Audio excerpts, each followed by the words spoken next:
నేటి 34వ శ్లోకం. సంసక్తం సిక్తమూలాదభినవ భువనోద్యాన కౌతూహలిన్యా యామిన్యా కన్యయేవామృతకర కలశావర్జితేనామృతేన అర్కాలోకః క్రియాద్వో ముదముదయ శిరశ్చక్రవాలాలవాలా ఉజ్జన్బాల ప్రవాల ప్రతిమరుచి అహహ పాదపప్రాక్ప్రరోహ. ఈ శ్లోకం శృంగార, ఆధ్యాత్మిక, యోగ, తత్వ, వేదపరమైన భావనలతో అద్భుతమైన రూపకాలంకారంతో ప్రకాశిస్తోంది. రుద్రాధ్యాయంలోని 2వ అనువాకంలో చెప్పిన నమో రోహితాయ స్థపతయే వృక్షాణాం పతయే నమః అనే రుద్రమంత్ర భావాన్ని యథాతథంగా నిక్షిప్తం చేసుకున్న శ్లోకంగా అభివర్ణించవచ్చు. ఈ శ్లోకం మొదటి 2 పాదాలను కలిపి భావన చేస్తే సంసక్తం సిక్తమూలాదభినవ భువనోద్యాన కౌతూహలిన్యా యామిన్యా కన్యయేవామృతకర కలశావర్జితేనామృతేన. భువనోద్యాన, భువన ప్లస్ ఉద్యాన, సమస్త భువనములు అనడి ఉద్యానవనములు అని అర్థం.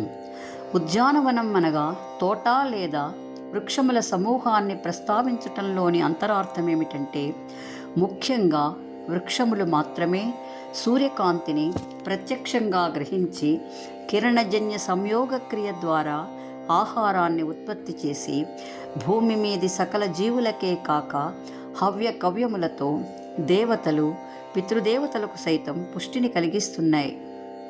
అందుకే రుద్రమంత్రం కూడా వృక్షాణాం పతయే నమః అంటూ కీర్తించింది. ఆ విధంగా భువనాలను ఉద్యానవనములుగా తీర్చిదిద్దాలనే కౌతూహలిన్య, ఆసక్తి కలిగినటువంటిదైన యామిన్య, రాత్రి అనడి కన్యయేవ, కన్యయా ప్లస్ ఇవ, యామిని ఒక స్త్రీ వలె బయలుదేరింది. అమృతకర, అమృత కిరణములు కలిగిన చంద్రుడు అని అర్థం.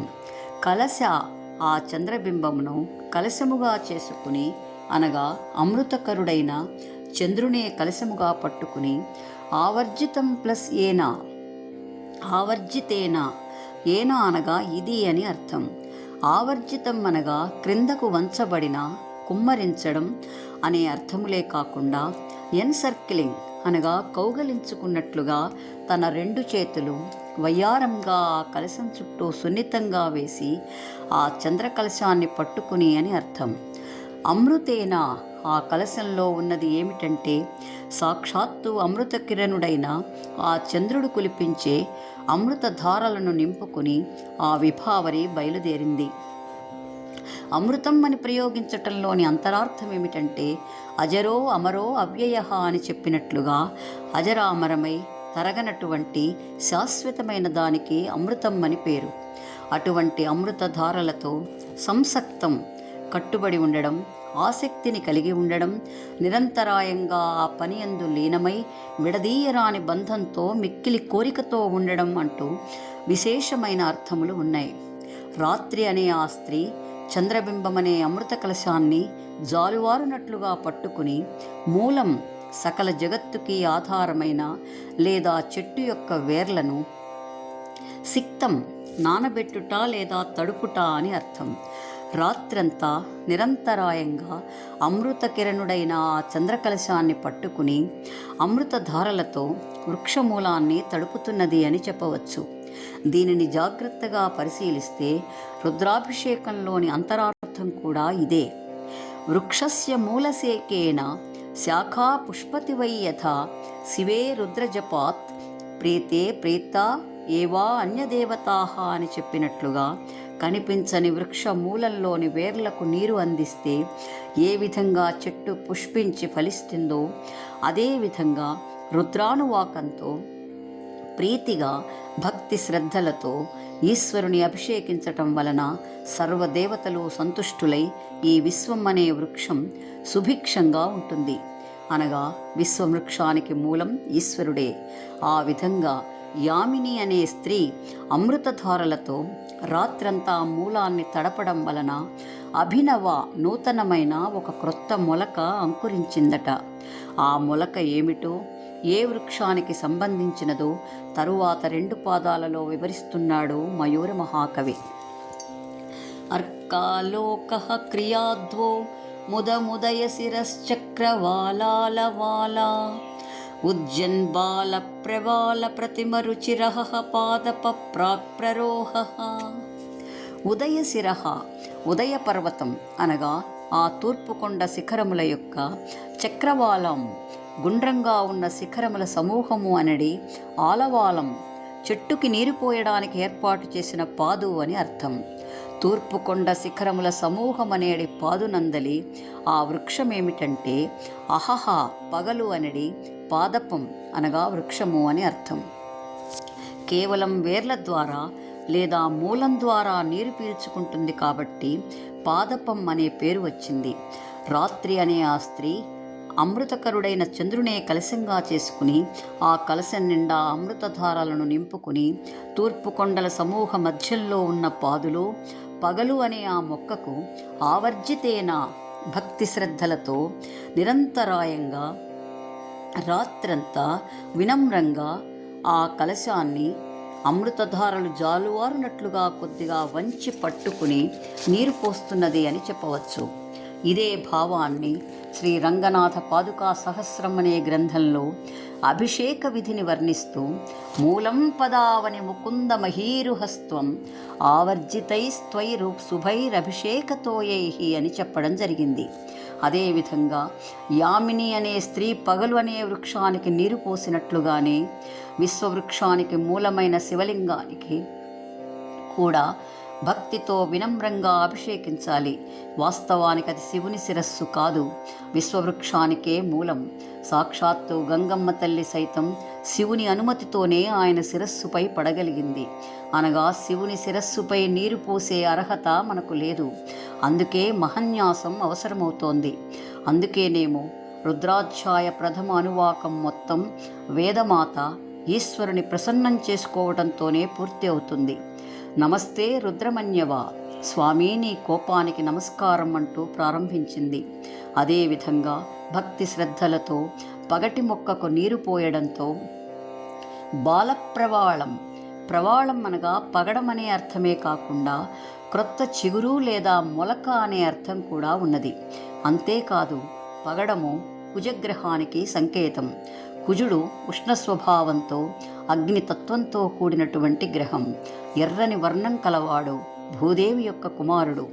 అందుకే ఆ భువనోద్యానంలో ప్రతిమ రుచి ఆ పగడపు రంగును పోలిన కాంతితో ఉద్యన్ ఉదయిస్తున్న ప్రాక్ మొట్టమొదటి అంకురం వలె ప్రరోహ, గొప్పదైన, రోహ ఇది వేదశబ్దం. రోహ అనగా ఎరుపు రంగు. చైతన్యము స్పందన యొక్క ప్రథమ వ్యక్తీకరణ సంకేతమే ఎరుపు. ఆ ఎర్రని రంగులో అర్క ఆ సూర్యునికి సంబంధించినటువంటి ఆలోక ఈ సంస్కృత శబ్దానికి చూపు, వీక్షణం అనే కాకుండా ప్రకాశము, కాంతి అనే అర్థములు కూడా ఉన్నాయి. తత్ జయాత్ ప్రజ్ఞాలోక అనే యోగసూత్ర ప్రకారంగా ధ్యాన సమాధిలో పొందే జ్ఞాన ప్రకాశాన్ని సూచించటానికి ఆలోక అనే పదాన్ని ప్రయోగించడం జరిగింది. అనగా విశ్వమంతటా వ్యాపించిన చీకటిని తొలగించటమే కాకుండా అజ్ఞానాంధకారాన్ని సైతం తొలగించి జ్ఞాన ప్రకాశాన్ని కలిగించే విధంగా ప్రాక్ ప్రరోహ గొప్పదై ఎర్రనైన పగటి చెట్టు యొక్క అంకురము వలె ఆ సూర్యకాంతి ప్రకాశిస్తున్నదని మరొక అంతరార్థం. అంతేకాదు యో రోహితో వృషభస్తిగ్మశృంగ పర్యగ్నిం పరిసూర్యం బభూవ అనే అథర్వణ వేదమంత్ర ప్రకారంగా ప్రరోహ అనే వేద శబ్దాన్ని ప్రయోగించాడు మయూర మహాకవి. అటువంటి ఎర్రని ఆ సూర్యకాంతి వహా మీకు ముదము ఆనందాన్ని, అసలు జ్ఞానమే నిజమైన ఆనందం అనగా జ్ఞాన ప్రకాశంతో శాశ్వతమైన సచ్చిదానందాన్ని క్రియాత్ కలిగించుగాక అని యోగపరంగా ఆకాంక్షిస్తున్నాడు మయూరుడు. ఈ శ్లోకానికి నమో రోహితాయ స్థపతయే వృక్షాణం పతయే నమః అనే రుద్రమంత్రాన్ని అన్వయించుకుంటే విశ్వవృక్షానికి అంకురంగా ఉన్నవాడై స్థపతయే అధిష్ఠించి ఉన్న ఈశ్వరునికి నమస్కారం అని వేదం స్పష్టంగా చెబుతున్నది. అంకురంలోనే వృక్షమంతా దాగి ఉన్నది కనుక వెంటనే వృక్షాణం పతయే నమః అని వేదం కీర్తించింది.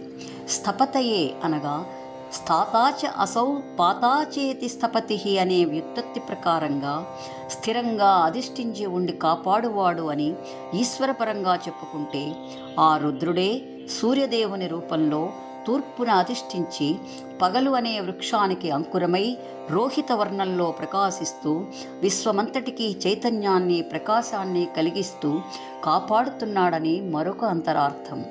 అంతేకాదు సూర్యునికి రోహితుడు ఎర్రనివాడు అని పేరు. రా లయో అభేదః అనే సూత్ర ప్రకారంగా రోహితం అన్నా లోహితం అన్నా ఒక్కటే. సూర్యుని ప్రథమ వర్ణం రోహితం, ఇదే ఉదయించేటువంటి దశ. మరొక తత్వరూప సంకేతం ఏమిటంటే విత్తనం నుండి అంకురం వచ్చినట్లుగా మనలో పరారూప చైతన్యం నుండి క్రమంగా పశ్యంతి మధ్యమ వైఖరి రూపంలో వాక్కులు వ్యక్తమై ఆ వాక్కులే శబ్దరూప వృక్షమై విశ్వవ్యాప్తమై వేదమంత్రాలతో సూర్యోపాసన ప్రారంభమవుతుందని మరొక అంతరార్థం. ఈ విధంగా రాత్రి అనడి స్త్రీ చంద్రబింబమనే అమృత కలశంతో నిరంతరాయంగా ఉదయపర్వత శిఖర సానువులలో అమృతధారలను చిలకరిస్తూ పగటి మొక్కను చిగురింపచేసినట్లుగా అంకురము వలె ప్రకాశిస్తున్న ఆ సూర్యకాంతి జ్ఞానకాంతులను ప్రసరింపజేసి మీకు శాశ్వతమైన సచ్చిదానందాన్ని కలిగించుగాక అని ఆకాంక్షిస్తున్నాడు మయూర మహాకవి. ఈ శ్లోకానికి జంఝాల వారి అనువాదం. భువనము ఉద్యానవనముగా పోషింప ముగ్ధ విభావరి పోనుకొనియే అమృతాంశు బింబము అమృత భాండము చేసి జలములు సర్వత్ర చిలకరించే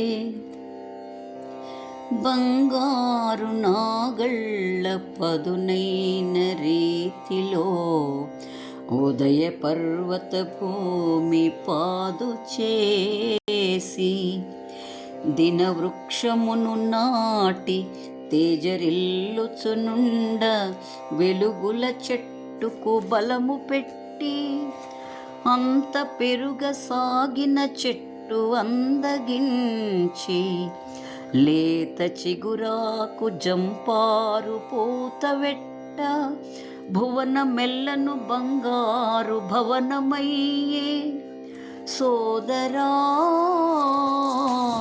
తెమ్ము పూజా ప్రసూన వితతి. స్వస్తి.